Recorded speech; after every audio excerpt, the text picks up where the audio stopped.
Hello, today I want to talk about the war on terror, how we perceive the war on terror, and how we should deal with terrorism in general, this tactic. I want to define it as a tactic used to push or accomplish an end. Um, Misguided or not, that's what it is.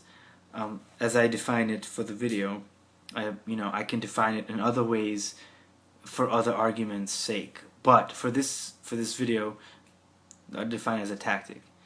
Now, talking about this is a difficult subject because there's a lot of emotions, and there's an emotional response to such a serious topic.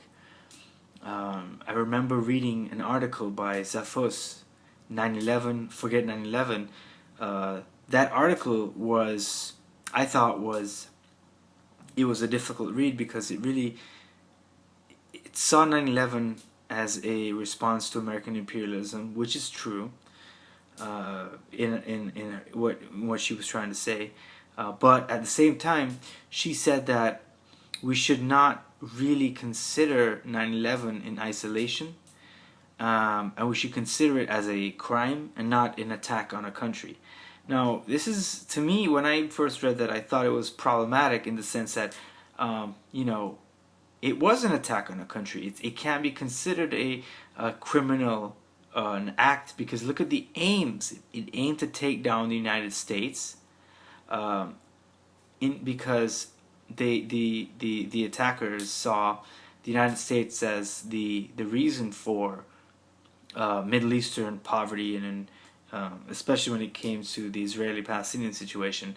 Support for Egypt, Saudi Arabia, and the like, and I really wasn't comfortable with that argument. Putting that aside, though, when we start to think of terrorism as a crime, just to put that in our heads a second and say, okay, terrorism, let's treat it as a crime. Let's treat it as a social issue, for the sake of argument. Let's think about it.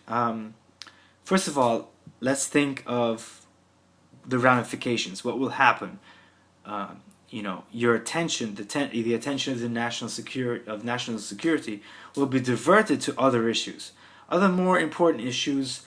For example, climate change. Let's say climate change or drug trafficking.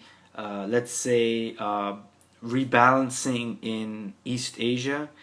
You know, there's a plethora of issues that the United States could focus on its own development, its economic progress, economic growth. It could even do that, shift of resources to support the domestic economy. And when one makes that statement, then we see the relevance of calling it a criminal act. Let's just look at some figures. CNN. I can put the address in the tool description box there. For 2005, it seems that there was about 8,000 fatalities when it comes to terrorism. In 2012, it was about 15,000. So in 2005, it was about 8,000.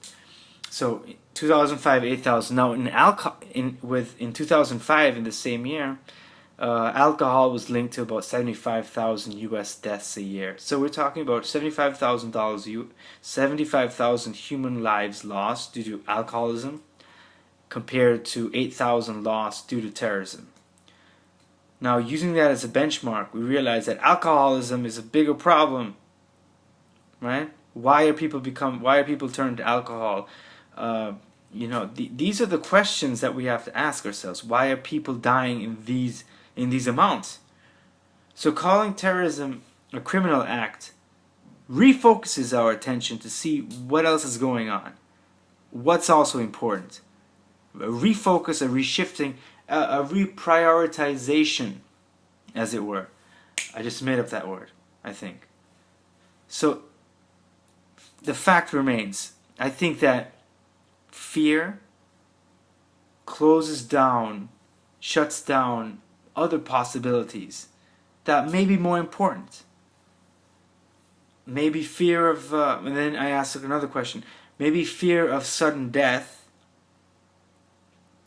is something more to be afraid of than a gradual decline into, I don't know, cirrhosis.